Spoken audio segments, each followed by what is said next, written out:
Les forces vives de la nation, issues des 19 régions administratives du Mali, du district de Bamako et des missions diplomatiques et consulaires pour nos compatriotes établis à l'extérieur, après 2 jours d'intenses discussions, recommandent ce qui suit. Recommandations en lien avec la première thématique qui concernait la réduction du nombre de partis politiques en appliquant des conditions restrictives de création et de financement. Recommandation: dissoudre tous les partis politiques. Comme modalité de mise en œuvre de cette recommandation, les participants demandent d'abroger la loi numéro 05047 du 18 août 2005 portant charte des partis politiques en adoptant une nouvelle loi. Faciliter les conditions de dissolution des partis politiques dans la nouvelle charte. Limiter le nombre de partis politiques à 5 au maximum dans la nouvelle charte. Prendre un acte pour dissoudre tous les partis politiques existants et aller sur de nouvelles bases. Prendre un acte pour dissoudre les associations et mouvements à caractère politique. Deuxième recommandation, durcir les conditions de création des partis politiques à travers les points suivants. Interdire la création de tout parti politique utilisant le nom, le sigle, l'emblème et les logos d'un parti déjà dissous.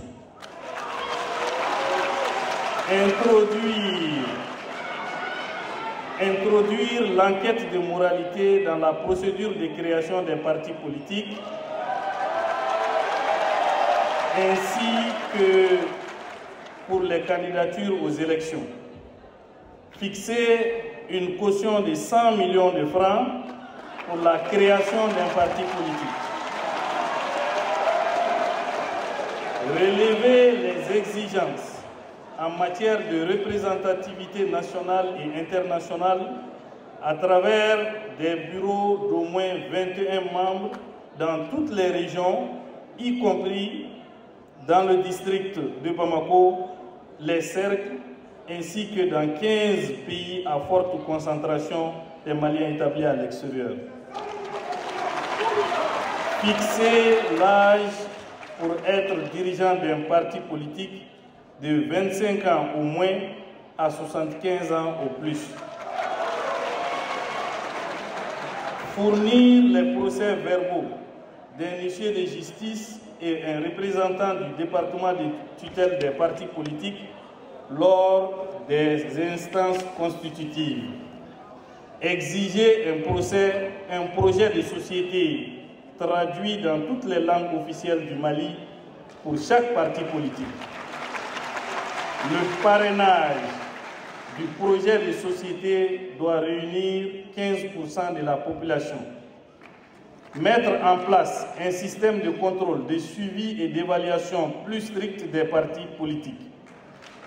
Ajouter aux critères de création des partis politiques un extrait d'acte de naissance, 2 mémorandums, un projet de société et un programme politique, ainsi que la nationalité d'origine exclusivement malienne. Ajouter à la liste des personnes interdites de militer dans un parti les autorités et légitimités traditionnelles ainsi que les leaders religieux. Procéder à un inventaire régulier des biens des partis politiques. Avoir un siège national avec au moins 3 salariés et dans toutes les régions du Mali avec au moins 1 salarié. Exiger la déclaration des biens aux membres fondateurs des partis politiques. Créer des partis politiques dont les noms seront puisés dans les valeurs traditionnelles. lier la délivrance du récépissé de création des partis politiques à la conformité avec le fisc de tous les membres fondateurs. Fournir la liste des membres des instances avec les pièces justificatives. Avoir un compte bancaire avec un solde d'au moins 100 millions de francs pour chaque parti. Fixer les redevances annuelles aux partis politiques. Obliger les partis politiques à avoir des représentations significatives dans les régions, les cercles, le district de Bamako. Interdire l'activité politique aux associations. Insérer dans la nouvelle charte, nul ne peut être membre de plus d'un parti politique. Interdire aux chefs de village, de fraction ou de quartier, aux leaders religieux et aux organisations de la société civile d'être candidats à une élection et de participer à une campagne électorale. Cultiver l'alternance au niveau de la présidence du parti politique. Faire le suivi régulier des activités des partis politiques. Exiger des partis politiques la production et le dépôt des rapports d'activité en conformité avec les textes qui les régissent de façon semestrielle. Interdire les activités humanitaires des partis politiques en période électorale. Interdire les associations et mouvements à caractère politique, ethnique, idéologique, régionaliste et religieux. Interdire le financement des partis politiques par des associations ou des ONG à des fins idéologiques. Élaborer et mettre en œuvre des programmes de formation à l'attention des militants des partis politiques.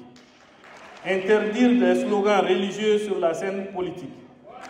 Instaurer les élections primaires au sein des partis politiques pour le choix de son candidat à l'élection présidentielle. Retirer l'agrément aux partis qui ne présentent pas de candidat à 2 élections générales consécutives. Obliger les partis politiques à tenir les assises régulières, au moins tous les 3 ans. Obliger la rédaction d'un plan d'action annuel, notamment en matière de formation et de participation citoyenne, avec une évaluation par le ministère en charge des partis politiques. Réviser les agréments des partis politiques tous les 5 ans avec la dissolution automatique des partis politiques inactifs depuis 5 ans. Vérifier l'origine des fonds des partis politiques. Dissoudre automatiquement les partis politiques en cas de non-participation à des élections consécutives au niveau national. Cette partie est en lien avec l'instauration de plus de rigueur dans le fonctionnement des partis politiques. Recommandation 4. Supprimer le financement public des partis politiques. Modalité de mise en œuvre. Supprimer le financement des partis publics des partis politiques. Créer un chapitre sur les règles et procédures de contrôle des financements des partis politiques. Auditer les financements et sources de financement des partis politiques. Recommandation 5. Faire l'audit du financement public des partis politiques. Modalité de mise en œuvre. Rendre public les rapports et bilans financiers des partis politiques pour les fonds reçus. Contrôler les sources de financement internes et externes des partis politiques. Arrêter et interdire le financement des partis politiques par les associations, les fondations, les États étrangers, les ONG et les institutions internationales. Encourager le financement par les militants des partis, y compris par ceux établis à l'extérieur via des mécanismes transparents. Les forces vives exigent également que tout regroupement politique ait une existence juridique dans notre pays. Pour ce qui concerne la thématique 2, relecture de la charte des partis politiques avec une réaffirmation du statut de chef de file de l'opposition. Sur ce point, les forces vives demande la suppression du statut de chef de file de l'opposition. Comme modalité de mise en œuvre, elle demande la relecture de la loi numéro 2015-007 du 4 mars 2015 portant statut de l'opposition politique et son décret d'application, tout en maintenant un statut d'opposition politique dans la charte. Le poste de chef de file de l'opposition est, selon les forces vives, n'est pas indispensable. Orienter les ressources allouées aux chefs de file de l'opposition vers des projets de développement. Faire l'audit des fonds déjà alloués aux chefs de file de l'opposition. Thématique 3. Le nomadisme politique en cours de mandat. Les forces vives recommandent l'interdiction du nomadisme politique. Comme modalité de mise en œuvre, elle demande d'élargir l'article 106 de la Constitution à tous les élus et représentants des partis politiques au poste nominatif. De prendre toutes les dispositions pour une interdiction totale du nomadisme politique. À travers l'article 106 de la Constitution doit être étendu à tous les élus de tous les niveaux d'élection pour la prise en charge de tout mandat électif. Appliquer des sanctions disciplinaires à tous les responsables politiques qui, par divers actes, poussent les militants ordinaires au nomadisme politique. Prendre toutes les dispositions pour une interdiction totale du nomadisme politique. La Constitution doit étendre l'article 16, l'article 106, effectivement, comme je l'ai dit, la perte des mandats, l'inéligibilité de 5 à 10 ans, l'impossibilité pour ce militant de créer un parti politique avant 5 ans et une imposition d'une sanction financière de 10 millions maximum. Cette sanction sera définie en fonction du niveau de responsabilité de l'élu, soit le niveau local ou le niveau national. Restitution des avantages octroyés par l'État et le remboursement des frais de campagne à son parti. Exiger de tout candidat d'un parti politique, de tout niveau d'élection, la signature d'un engagement de loyauté envers son parti, que disposition que les forces vives demandent de proposer dans la charte des partis politiques. Prendre les mesures disciplinaires contre le parti qui reçoit un nomade politique, telles que l'inéligibilité de tout candidat ou membre de ce parti au poste nominatif ou électif. Monsieur le Premier ministre, voilà en substance la teneur des recommandations générales en lien avec les 3 thématiques proposées. En plus, les forces vives de la nation ont fait des recommandations d'ordre spécifique. Premièrement, les propositions en lien avec la poursuite de la transition. Modalité de mise en œuvre. Réviser la charte de la transition en installant le général d'armée Assimi Goïta comme président de la République.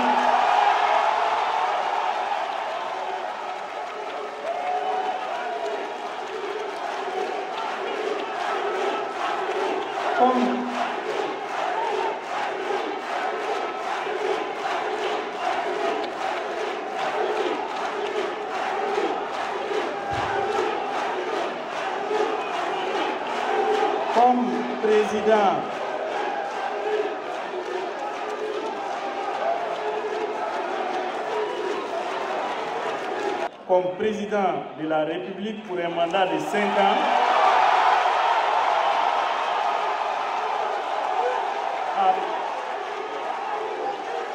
à partir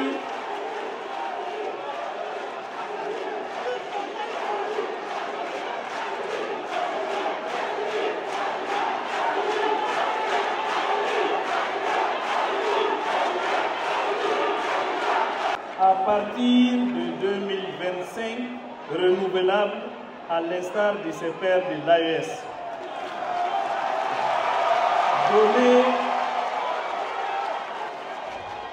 Donner le temps qu'il faut aux dirigeants actuels de continuer la gestion de l'État. Maintenir les organes actuels jusqu'à la pacification du pays.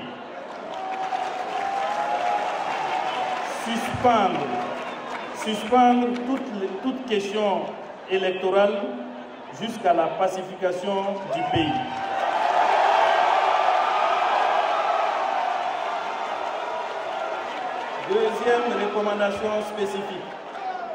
Deuxième recommandation spécifique, l'audit du fichier électoral. L'audit du fichier électoral comme deuxième recommandation spécifique.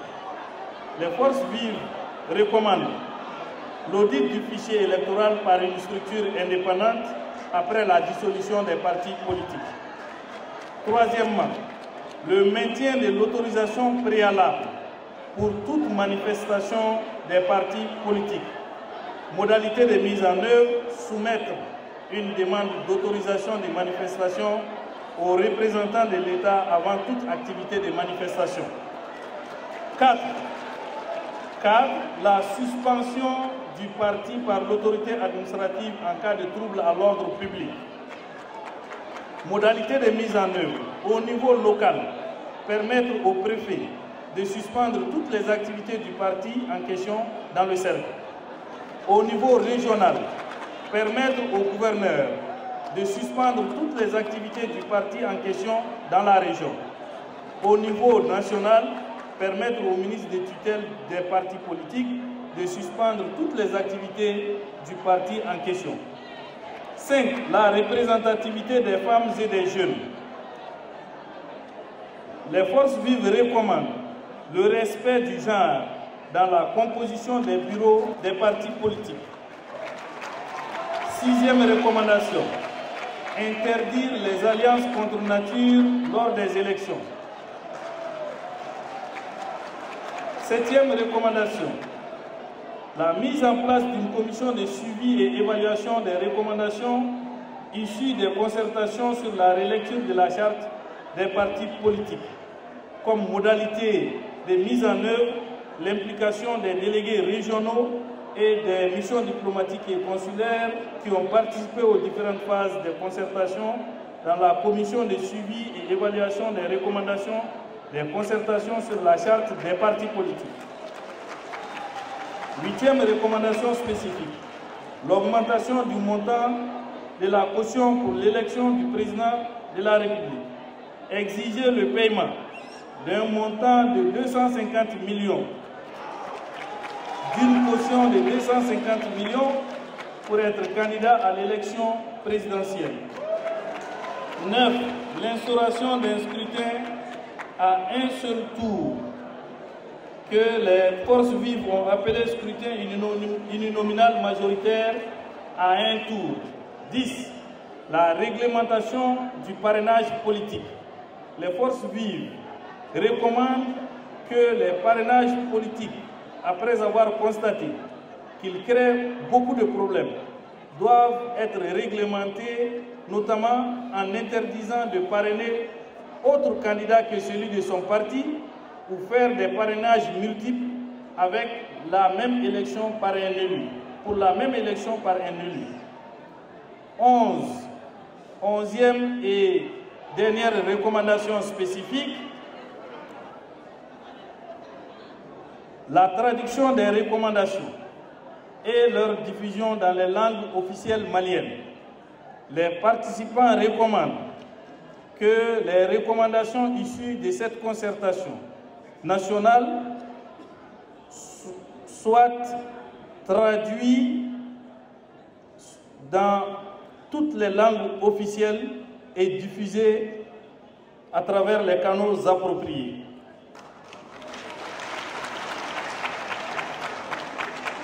Enfin, les forces vives ont conclu les travaux par une motion de soutien, ainsi qu'il suit. Les Assises nationales réitèrent tout leur soutien aux autorités de la transition pour leur combat de tous les jours, en donnant notre honneur et notre dignité aux différends qui nous opposent au gouvernement algérien. Bamako, le 29 avril 2025, les forces vives. Je vous remercie.